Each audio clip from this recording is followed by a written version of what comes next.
Hello friends, मैं Anjan. Welcome to my R trader channel. आज एक नया वीडियो लेके आया हूँ आपके साथ, जिसमें आपको what is shares, how to create trading account,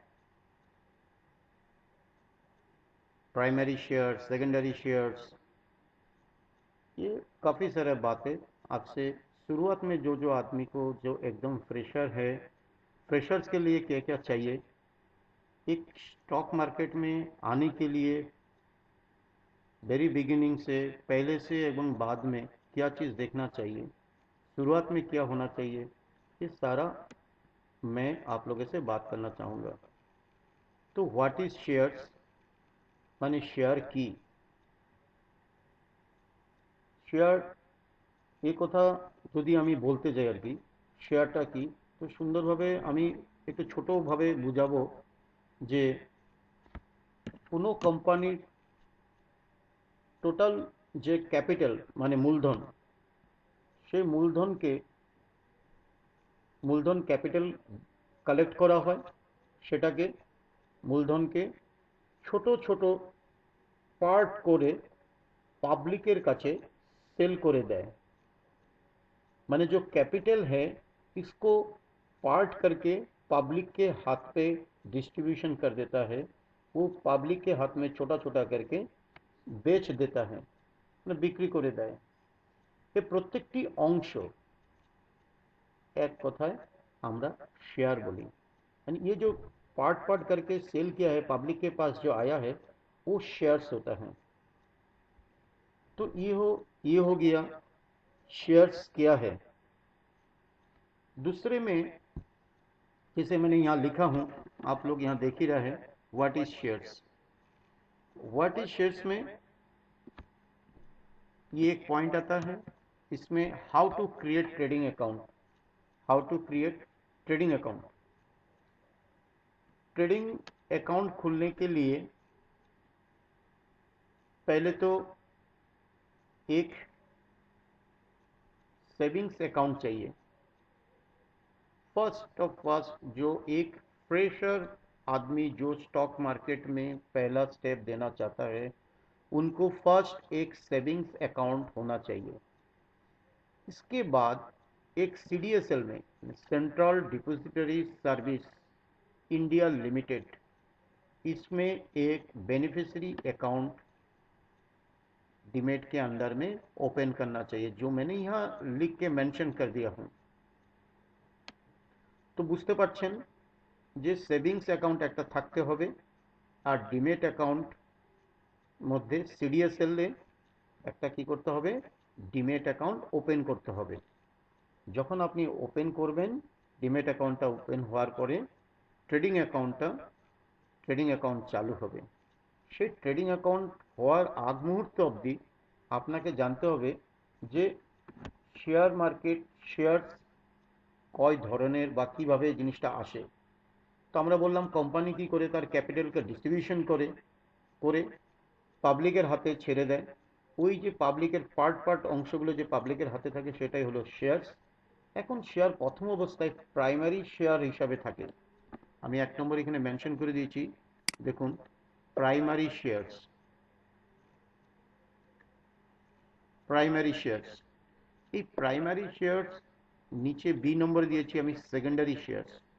আপনার माথায় একটা क्वेश्चन आते पारे, आपका माइंड में एक बात आ सकता है कि primary market and secondary market क्या होता है। तो देखिए, बाजार में क्या होता है कि पहला तो प्राइमरी मार्केट होता है। प्राइमरी मार्केट में कंपनी क्या करता है, ये टोटल शेयर्स का एक फेस वैल्यू आता है। तो फेस वैल्यू के हिसाब में आप इनके साथ थोड़ा सा और इनका इंटरेस्ट प्लस कर लेता है, करके एक आईपीओ के माध्यम से बाजार में छोड़ता है। तो एक्चुअली जिनिसटा कि बाजारे कोनो कोम्पानी प्रथम प्राइमारी शेयर माध्यमे प्रवेश करे। माने जिनिसटा जानते होबे, मार्केटे मार्केटे ढुकते गेले किन्तु प्रथमे प्राइमारी शेयर्सई चाই। पहला मार्केट में अगर एक शेयर्स आना चाहिए तो प्राइमरी हिसाब से ही आना पड़ेगा। कोई যে কোনো অর্থাৎ কোনো নতুন কোম্পানি বাজারে যখন অন্তর্ভুক্ত করতে হবে মানে বাজারে যখন ঢুকবে সে তার তাহলে তাকে प्रथम प्राइमरी हिसाब ही बाजार शेयर छाड़ते হবে बाजारे। पहला जो बाजार में शेयर्स आएगा वो प्राइमरी के हिसाब से बाजार में आएगा। सेकेंडरी सेकेंडरी में ये शेयर्स ये जब सेकेंडरी मार्केट इसके बाद में आता है। सेकेंडरी मार्केट आने से पहले प्राइमरी मार्केट में एक आईपीओ के माध्यम से आता है। ये इनिशियल पब्लिक ऑफर जिसको हम लोग बोलता है प्राइमरी शेयर बाजार में एक आईपीओ आता है। इस आईपीओ के माध्यम से आदमी परचेस करते हैं, मार्केट से कंपनी से वो शेयर परचेस करते हैं। परचेस जब हो जाता है तो आदमी का माइंड में एक चीज़ होता है कि प्राइमरी मार्केट में सुना गया है प्राइमरी मार्केट में रिस्क कम है, क्योंकि आपने मार्केट से आईपीओ का माइंड लिया है, लेने के बाद आपके पास में ये आ गया। तो इसके अंदर में क्या होता है कि कुछ जो फेस वैल्यू होता है फेस वैल्यू के हिसाब से आपको शेयर्स मिल गया इसके साथ कुछ भी, तो ये प्राइमरी हिसाब में आपके साथ है। लेकिन प्राइमरी मार्केट के आने के बाद ये सिलसिला ख़त्म नहीं हुआ। इसके बाद आपके पास आना पड़ेगा सेकेंडरी मार्केट। अब सेकेंडरी मार्केट तब होता है जब प्राइमरी मार्केट आपके डीमेट में आ गया शेयर्स, लेकिन इसको बेचना पड़ेगा आपको, कभी तो शेयर सेल करना पड़ेगा। जब आप शेयर सेल करोगे शेयर जब सेल करोगे तब आपको एक सेकेंडरी मार्केट का ज़रूरत पड़ेगा। सेकेंडरी मार्केट में क्या होता है कि सेकेंडरी मार्केट में आपको इस शेयर्स को जो शेयर आपने आईपीओ में खरीदा हुआ है उस शेयर्स को आपको सेकेंडरी मार्केट में ही सेल करना पड़ेगा। तब हम लोग बात करेंगे कि तो प्राइमरी शेयर যখনই কেউ বিক্রি করবে বা করে দেয় তখন আপনি দেখবেন মাঝে মধ্যে শেয়ার কি হয় সেকেন্ডারি মার্কেটে পরিণত হয়ে যায়, যেটা আমরা বলছি যে primary market to secondary market share convert. आपके पास आईपीओ के माध्यम से अपने प्राइमरी मार्केट में आ गया, किंतु সেটা सेकेंडरी मार्केटকে ভালোভাবে বুঝতে গেলে প্রাইমারি হয়ে সেকেন্ডারি মার্কেটে আসে, বা এমনও দেখা গেছে কেউ ডাইরেক্ট ডিমেট অ্যাকাউন্ট খুলে সেকেন্ডারি মার্কেট থেকে পারচেস করে নেয়, সেটা হলো সেকেন্ডারি মার্কেট। কিন্তু আইপিওর মাধ্যমে যে শেয়ারগুলো আমরা পারচেস করি সেগুলো হলো প্রাইমারি মার্কেট।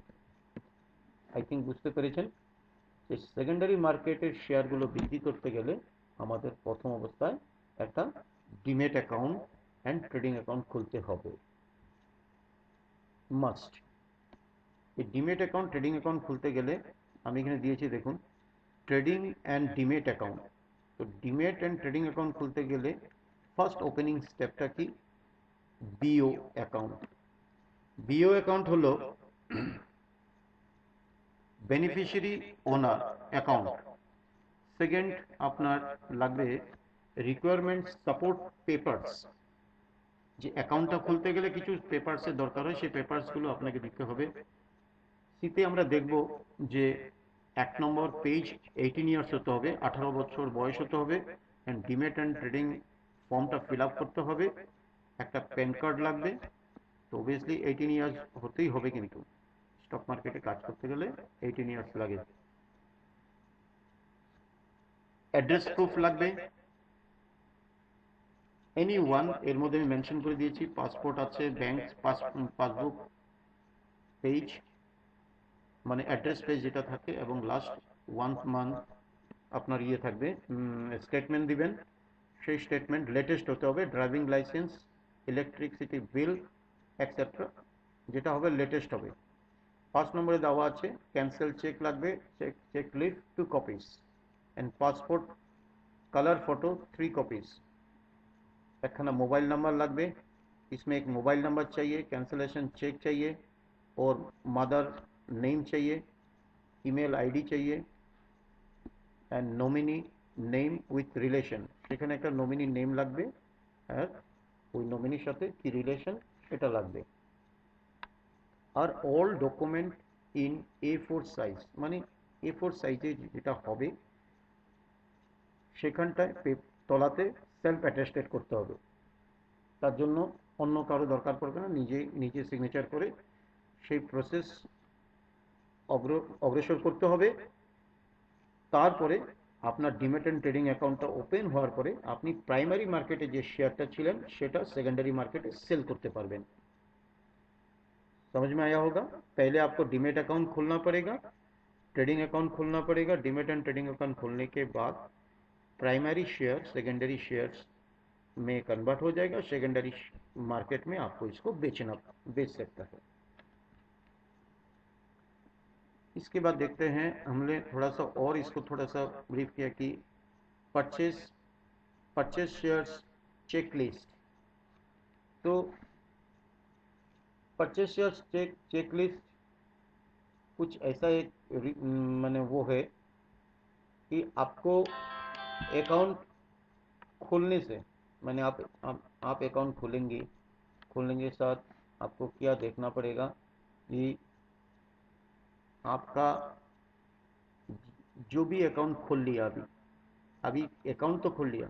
अब मेरा पहला चीज़ होगा कि शेयर्स मेरे को परचेस करना है।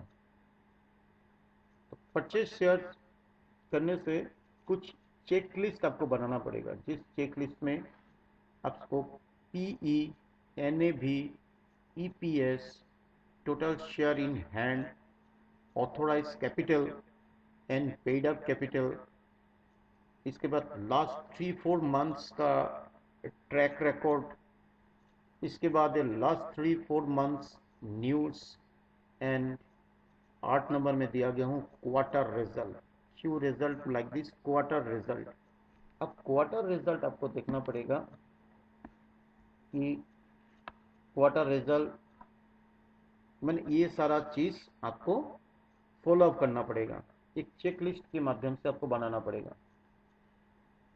तो আমি এখানে আবার একটু বাংলাতে বলছি যে পারচেস শেয়ারস চেক লিস্ট করতে গেলে প্রথম সেই কোম্পানির PE দেখতে হবে, NAVটা দেখতে হবে, EPSটা দেখতে হবে, টোটাল শেয়ারস ইন হ্যান্ড সেটা দেখতে হবে, কোম্পানির অথরাইজড ক্যাপিটাল কত, পেইড আপ ক্যাপিটাল কত, লাস্ট 3-4 मंथ्स কি করতে হবে, লাস্ট 3-4 मंथ्स के আপনার ইয়ে দেখতে হবে যে লাস্ট 3-4 मंथ्स ট্র্যাক রেকর্ড দেখতে হবে কোম্পানির।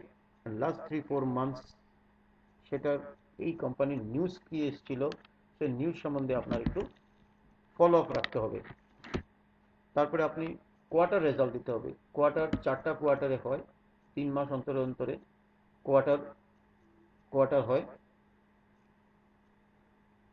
তো কোয়ার্টার রেজাল্টটা আপনাকে অবশ্যই দেখতে হবে। तो একটা জিনিস আমি প্রথমে, इससे पहले मैं बोलता हूँ कि PE जब कोई कंपनी का आप फॉलो करते हैं तो आप देखेंगे कि इस PE का रेशियो कितना है। ये रेशियो जितना नीचे होगा उस कंपनी में आप पैसा लगा सकते हो।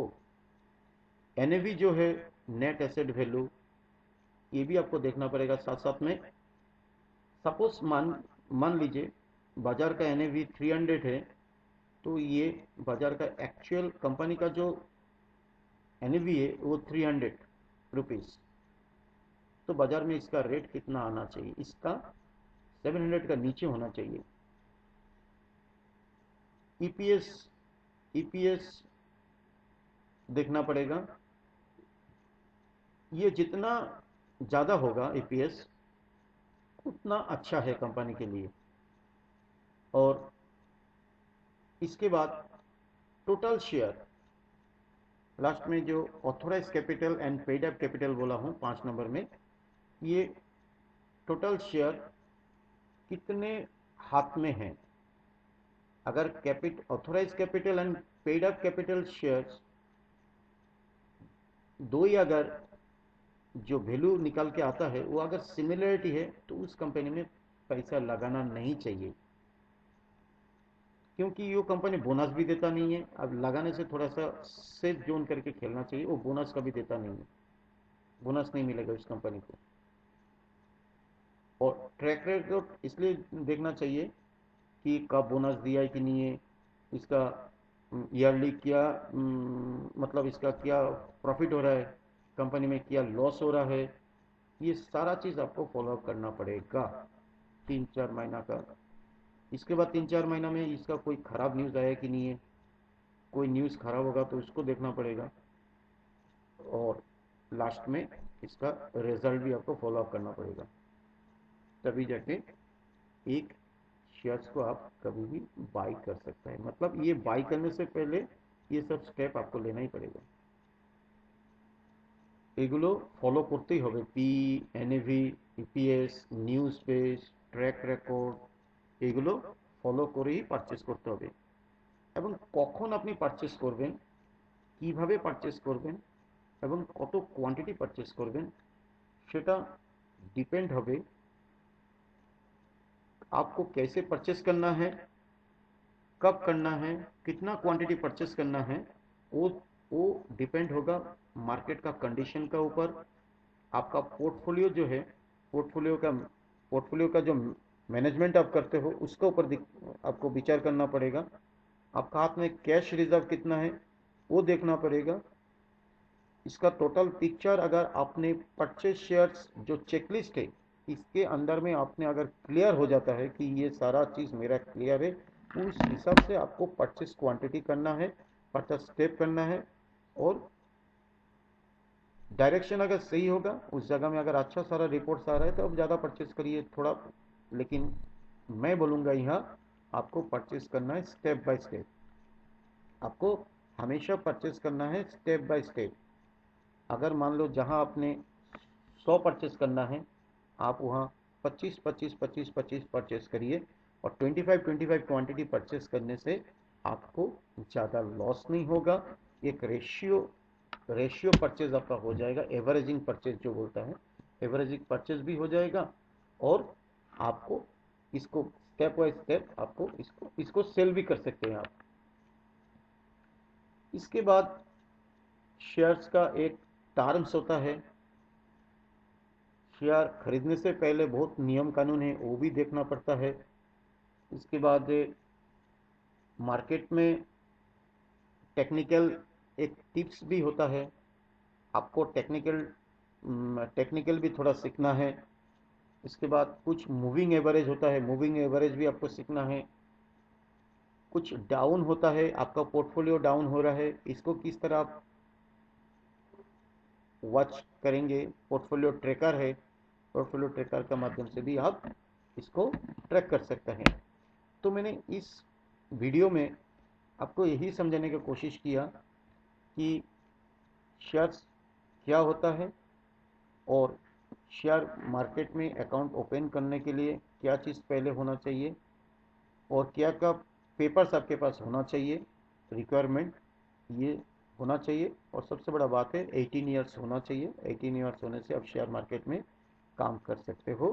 पहले आप प्राइमरी मार्केट से शेयर परचेस करते हो, कभी कोई क्लाइंट्स सेकेंडरी मार्केट से चालू करता है। प्राइमरी मार्केट में जो भी शेयर्स आप परचेस करते हो इसको सेकेंडरी मार्केट में सेल करना पड़ता है। और सेकेंडरी मार्केट में जब भी आप सेल करते हो इसके लिए एक ट्रेडिंग एंड डीमेट अकाउंट का ज़रूरत होता है। और ट्रेडिंग एंड डीमेट अकाउंट के लिए कुछ पेपर सपोर्ट होना ज़रूरी है। वो सारा ठीक ठाक होगा तो विद इन 5 डेज़ के अंदर या 2 डेज़ के अंदर 3 डेज़ के अंदर आपका अकाउंट चालू हो जाएगा। चालू होने के बाद ही आपके पास एक क्वेश्चन आएगा कि मेरे को शेयर खरीदना है तो मेरे को क्या करूं। तो करने से पहले आपको पहले ये देखना पड़ेगा, एक चेक लिस्ट बनाना पड़ेगा। जो भी कंपनी आप डिसाइड करोगे, जो भी पोर्टफोलियो में आपको आपको क्या करना है, हर सेक्टर में पैसा लगाना है। या तो आप 5 सेक्टर चॉइस किया, 5 सेक्टर में 3-4 स्क्रिप्ट आपको रखना है। एक ही पैसा को एक ही जगह में मत लगाइए, एक सेक्टर में पैसा मत लगाइए। अलग अलग सेक्टर का हिसाब चॉइस करके आप अलग अलग सेक्टर में पैसा लगाइए। एक दो स्क्रिप्ट चॉइस करिए, हर महीना लगाइए, वीकली बेसिस आप काम करिए। डेली बेसिस काम करना चाहता है तो डेली बेसिस काम करिए।